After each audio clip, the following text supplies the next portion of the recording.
Welcome to another story time in ministry.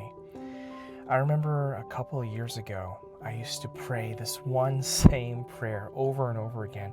I'd always pray and ask God to fix my detailed dyslexia. Right? This is not a real disease or anything, or a real condition, but for myself, ever since I started off in ministry, one of the first complaints that most parents and even the deacons would bring up to me is they always said, Sam, even though you're such a creative guy, you always make just mistakes. You make mistakes in terms of all your details, right? No matter how many emails I send out or announcements, I'd always mix up the numbers, right? So when it comes to room numbers or the date, sometimes I would send out an event. I'd say, hey, you know what? Our meeting is going to be, Saturday, June 16 or whatever.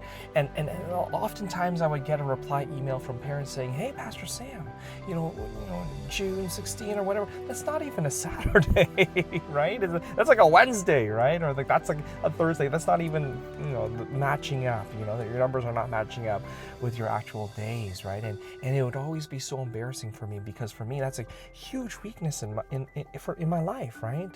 God made me really, really creative, but it also meant that I'm really terrible with details, and I'd always say, God, I have this detailed dyslexia, and I would just pray every single year, and I always pray and ask God to go and fix my detailed dyslexia.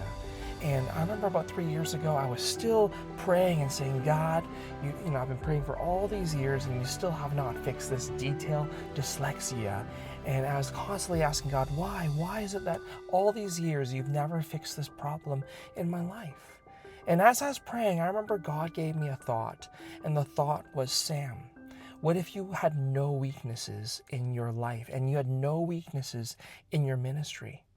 And I remember thinking to myself, I'm like, wow, God, that is a very interesting thought. That's a very interesting question. And for myself, I remember just saying to God, I think, if I had no weaknesses in ministry, that would be amazing. I'd be the best pastor ever, right? I'd get all my, admin done. It'd be so perfect. All my events be sent out. All my meetings would be sent out perfectly, right? And all the parents and all the leaders and volunteers would think I'm such a competent pastor. They would trust me. It'd be amazing. I'd be such an awesome pastor if I had no weaknesses in my life and ministry.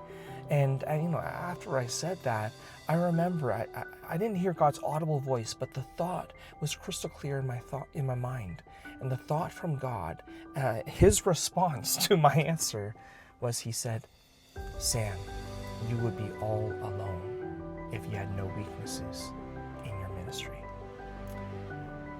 And for me, it took some time for me to digest that answer, because as I thought about it, I realized that God is right. For me, many times when I send out emails or messages or announcements to the parents or to my ministry leaders or volunteers, a lot of times when I made mistakes, there were definitely some parents and volunteers who would step up, and they would always instantly send me an email saying, hey, Pastor Sam, I read your email, right? And your date is wrong, or your time is wrong, or that detail is wrong, and they would correct me, right? And for me, I realized a lot of these people who ended up correcting me and helping me catch my mistakes, a lot of these people I ended up recruiting and inviting them to serve on my team. Right? And I realized that these are people that are able to see my blind spots, and they're not there to criticize me or push me down, but they're there actually as blessings. And a lot of times my weaknesses, my mistakes are actually God's special way of me fishing them out, fishing them out of the congregation and adding them and inviting them to my ministry teams. And so many of the volunteers and leaders that serve so faithfully in ministry all these years, they're oftentimes the people who are first to catch my mistakes and correct the details that I sometimes miss. And I realized that for myself, if I made no mistakes in ministry, I had no weaknesses, then that would not be a proper reflection of the body of Christ. You see, the body of Christ is made of many members, right? And if I had no weaknesses and I was great at everything, I would never invite or ask anyone to come and serve in ministry with me. I would just need myself, right? And it'd be very, very lonely.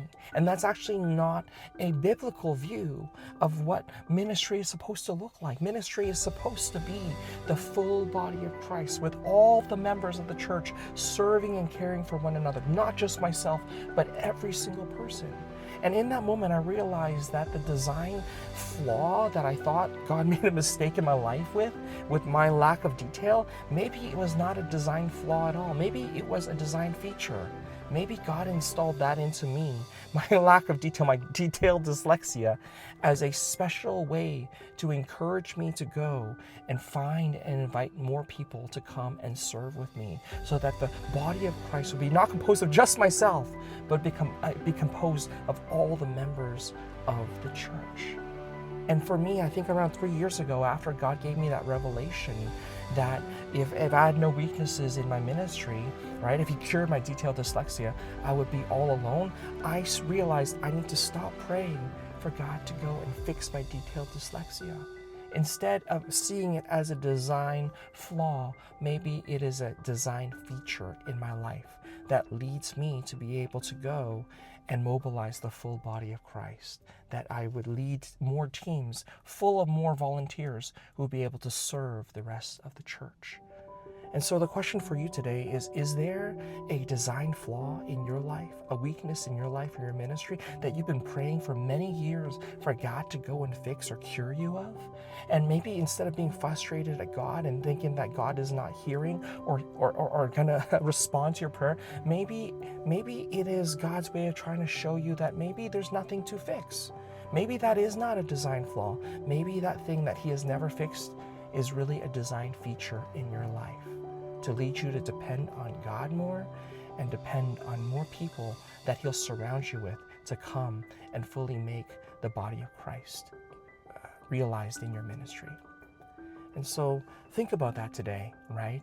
And maybe thank the Lord for the weaknesses that He's allowed for you to have in your life, because in those weaknesses, God's strength is going to be made more apparent, and Christ will be more evident in your life and in your ministry as well.